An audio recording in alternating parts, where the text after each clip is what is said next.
Thank you for that wonderful introduction. So what drew you to apply to West Point? Well, as Dave, thank you for the introduction, by the way, Dave, I appreciate it. As he mentioned, my high school history teacher, Mr. Bungarden, was one of the inspiration, the kind of the main inspiring point I remember very vividly. Junior year AP history class, he said, "Hey, hang out a little bit after class. I have something to tell you." And he comes up to me and says, "Have you heard of a school called West Point?" And I said, "Yes." I'd kind of heard of it a little bit. Living across the street from Stanford, that's the big buzz at Pally is Stanford, Stanford, Stanford. So I'd heard of West Point, but I didn't know a lot about it. And he said, "I think you should look into it a little more. I think you'd fit in well there." So it's kind of like, oh, okay, that was the seed. So that planted the seed. And then I talked to a few other people. So a cadet who was a sophomore there came back and talked with me about the school. And then I talked to a young woman who was attending Stanford grad school who had gone to West Point. So really, each step of the path, it was people that inspired me and their stories of service and their experiences there that really motivated me and inspired me to want to serve like them and with them and follow along the path that they had carved and sort of make my own, but within the lane that they had. So kind of that desire to serve, inspired by people along the way. Wow, that's great. And has it met your expectations? Are you glad you joined up? So that's kind of funny because it has not met my expectations, but I am very glad I joined, if that makes sense. Like, I didn't really know what I was getting myself into. It's like, I oftentimes, so we have a huge 5-6-story library at West Point, gorgeous glass windows that overlooks the plain, the Hudson Valley, and the river. And I sometimes find myself walking along those stairs and think, wow, I can't believe I joined the Army. I think I didn't know what I was getting myself into. And you can't really know what West Point is like until you go there. There's just so much that you don't know. It's a whole new language, a whole new world. So it met some of my expectations. Others, I just didn't even know what to expect. But I do truly love it there. It's a culture of people wanting to better themselves. I wake up in the morning to go swim every day of the week. And now at Pally, I tended to be one of the few people that would go work out in the mornings. At West Point, the campus is alive at 5 a.m. Like, actually, they put a rule in that cadets cannot leave their rooms before 5:20 because people would leave their rooms before that. People are so motivated to get up early and go work out to better themselves physically. And so that's really inspiring, being in a culture of the desire to have physical excellence. And then on top of that, the desire to improve character. During the first day of basic training, they issued everyone these little green booklets. And if you see older Army people or kind of higher leadership, you'll see people carry around these little green notebooks. Same at West Point, people will carry them around, take notes at all the briefs we have, all the meetings, write down quotes that inspire them, things that come to them during the day of how they can improve themselves. Constantly, I've had leaders, they get their subordinates together, they say, "Hey, how have I done this semester? How can I improve?" It's just this overall culture of people wanting to be better for their future soldiers. So just kind of as like a baseline, you attend West Point, you're in the Army, and then you have a mandated 5 years of service once you graduate from the academy and 3 years reserve. So you graduate in the officer corps and you will get essentially a unit. So you'll have about 30 to 35 soldiers under you that you command. And the way that I have come to explain it is that your main job is to do what you can to enable the soldiers to do their job. So you're essentially a parent or a pseudo-parent to these 35 soldiers. And some of them might be older than you. So I might be a brand new second lieutenant at 22, 23, just graduating from college, and I might have 30 or 40-year-old soldiers in my platoon. So it's kind of navigating, dealing with people's lives, their personal problems, like potential, right, like kind of anything they're struggling with, that it's your job to better them. And so bringing it back to why I love it so much, people have this end goal, this end purpose that they're working towards to try and be the best leader that they can be for their soldiers. So improving themselves physically, emotionally, in academics, like a culture of wanting to better yourself. So that's what I've really loved about it.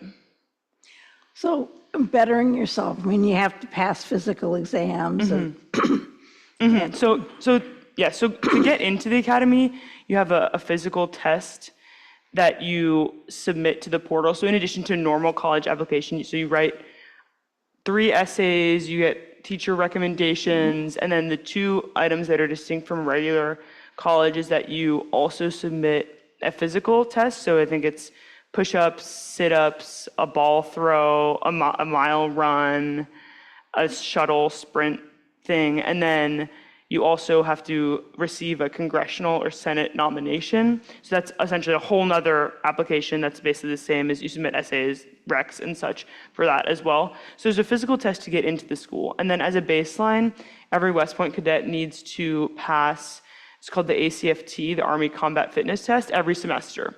And then you also get height and weight measurements 1 to 2 times per semester, and that has to be in accordance with Army doctrine height and weight tests. So those are the baseline Army standards, and everybody in the Army, not just at West Point, so everybody in the Army has to do that. I think the physical test for everybody in the Army is at least once a year. So even I have professors that are Army officers, and they take their tests. So I think last year my English teacher was 5 minutes late to class. He's like, "Oh, sorry guys, I had my ACFT this morning." So they're all taking the tests too, which is nice because everyone is held to that physical standard. And then in addition, every year of West Point, you take a physical education class. So my freshman year is a boxing class. I'd never done that before. I had done cross country and swimming, so non-contact sports. It's first time hitting someone, first time getting hit. Before going into the ring for the first fight, I thought that my heart was going to jump out of my chest. I was so scared. I thought that I was fit, and then it was a 30-second boxing round, and I needed to collapse on the ground from exhaustion. I have a lot more respect watching now boxing fights if I ever watch them on TV. I don't know if anyone was watching the Logan Paul fight. No, maybe.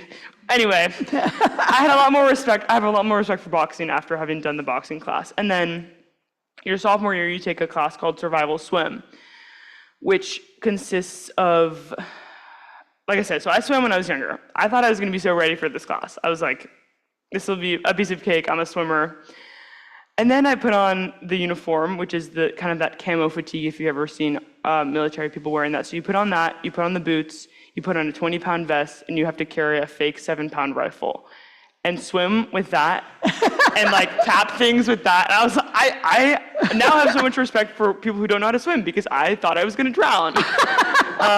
So there are people, so there are different levels of this swim class. There's the highest, which is grad week swim. So that's the one that I took. And then there's the lowest level, which is elementary swim. And they take a whole semester for a class that most people would do in half a semester. But the standards are the same. And these people in this low swim class, this elementary swim class, my roommate from freshman year is from Ohio, landlocked state. She did not know how to swim. And she was going to the same standards that I was after having swum for 15 years. And West Point does not care. They will help her learn how to swim, but she has to meet the same exact standards that I had to meet. And what a culminated event is you have to jump off a 6-meter high dive in all your gear, swim through hoops, underwater holding your breath, and then complete an inflation. And you do that in the low swim, you do that in the elementary swim, you do it in the high level swim, and you do it in the grad week.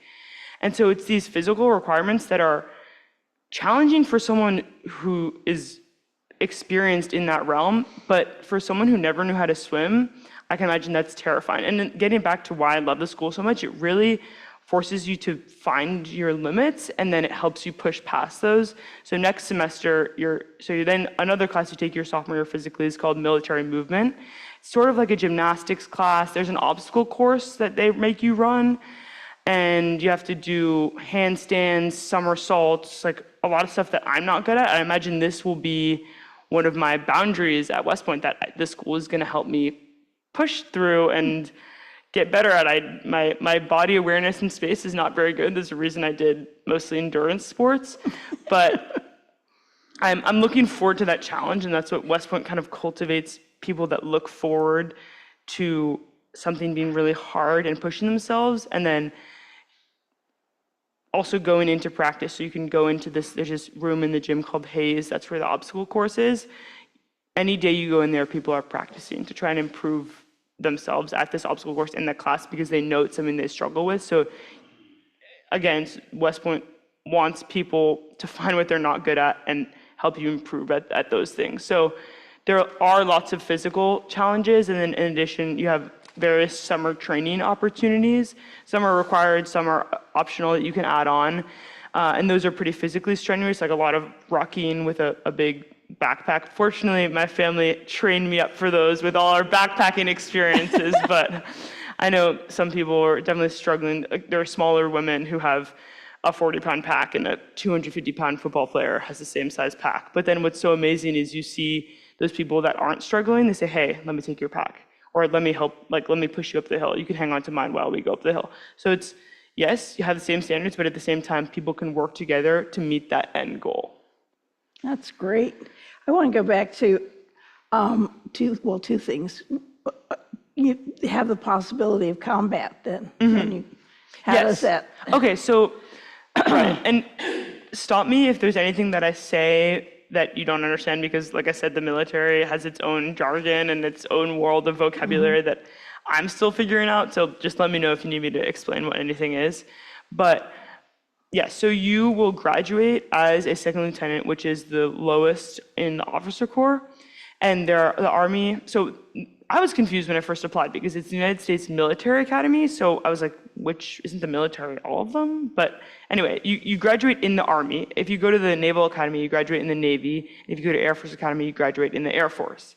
So you graduate and you become an officer in the Army, and you can choose one of 17 different branches, and that's the branch that you'll serve in for the 5 years. And so there are various combat arms branches. That would be infantry, armor, artillery. That's kind of what you think of when you think of like Army boots on the ground. So infantry is kind of those people, the boots on the ground, like what you think of when you think of the Army. And then armor is basically just tanks. Field artillery is kind of that back firepower.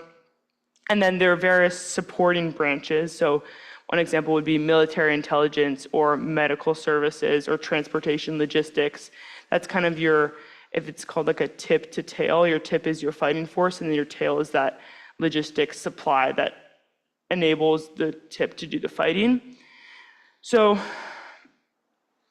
any of those branches can be deployed and they would fight together. So no matter what branch you go to, there is the chance of seeing combat depending if that branch deploys. And it's not necessarily that if you're in infantry, you might see more combat than at transpo, because when we were in the Middle East, the transportation transporting, we had various operating bases there, and the transportation was part of the, like those had to go, the supply routes between those different bases.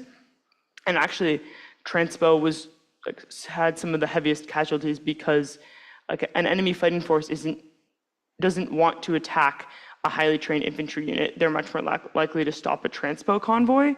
So that's another reason why physical excellence and physical fitness is so emphasized, because everyone is joining a fighting force. So does that kind of answer yes? Yeah, so we don't know, but right. we hope not. The idea is that we fight to win our nation's Right. wars, but hopefully we will not have to go to those wars in the first place. yes, that's our prayer. So out of all of this, academic excellence, physical excellence, where do you find your joy? What do you enjoy? I really do enjoy the day-to-day little things of it. So twice a day you meet in what's called place that my group meets is called the Apron, which is the concrete location in front of the big grass field, and that's where we form up. So formation is essentially accountability measurement. So this happens in the morning at 6:45, and then before breakfast, and then in the middle of the day before lunch. And at each time, we have 3 people from the West Point band come out and they play music for our formation. And so you get the lower level accountability, and then you stand there basically at parade rest, which is one of the stances. You stand at parade rest waiting for the higher level accountability while the band plays. And I can imagine that most people / some people, when really they're like, oh, this is just a waste of time. Like, I could be doing work during this time. But I do think that there are people, and I am one of those people that I am there. I have the American flag. There's a big flagpole out at Trophy Point. So an American flag raised right there. The band is playing. I just feel like so inspired every morning and every lunch that really it's like, oh, like I am in this profession. It's like the plane is stretched out in front of you. The West Point Highland or the Hudson Valley Hills are there. The music is playing, and it really is just like chills. And so that I do really love that. I love being able to work out with I'm on the triathlon team, being able to work out with my team every day, twice a day. So it's, like I said, I swim in the mornings. We usually bike or run in the afternoons. Being able to work out with them brings me so much joy. We eat breakfast and lunch together every day. You eat that with your company, which is kind of the unit that you're assigned to for the 4 years, and those are people that you live with and you eat with. And so I get to eat with the people that I love every day, and it's just such a community, and everyone's eating lunch together all at the same time in this gorgeous mess hall. It actually, similar stained glass, this is a lovely church, by the way, but it reminds me of our West Point mess hall. We have stained glass there. It's historic. It's from 1802. And so we get to, all 5,000 cadets eat breakfast and lunch together every day. Granted, we have 15 minutes to eat, so I don't necessarily love that part. But it means that anytime we have an announcement during lunch, everyone's just like, let us eat, let us eat. But it is like such a community. And I walk up to my barracks and I walk through the hall, and I know everyone there. Everyone says hi to each other walking along. So freshmen at West Point, they're mandated to greet everyone they pass. So good morning, sir. Good morning, ma'am. Good morning, sergeant. And that's just, I visited other schools and I passed people and they on their phone or have headphones on. And I was like, I was in the cafeteria at a different college visiting one of my friends, and I was saying hi to everybody. And then, like, I literally had a girl in the line. I said hi to her, and she looked back and put her headphones on and walked away. I was like, oh, okay, I swear I'm not crazy. But so just like such community that I really love. And everyone's taking similar classes. It's kind of like high school in that way, where you have a lot of required classes. So everyone's taking those same classes. People meet together in the common rooms and help each other study. They're kind of brigade-wide, so school-wide study sessions hosted in the classrooms or in the library. Yeah, so it's like I love the little things of every day, and then also kind of that larger thematic culture community aspect. Wonderful. I have one more question, but we can wait, and we're going to have a discussion at 11 o'clock. So please feel free to stay, and we'll talk some more with Elizabeth. All right. Thank you. Thank you so much. Thank you. Hi, you can greet me.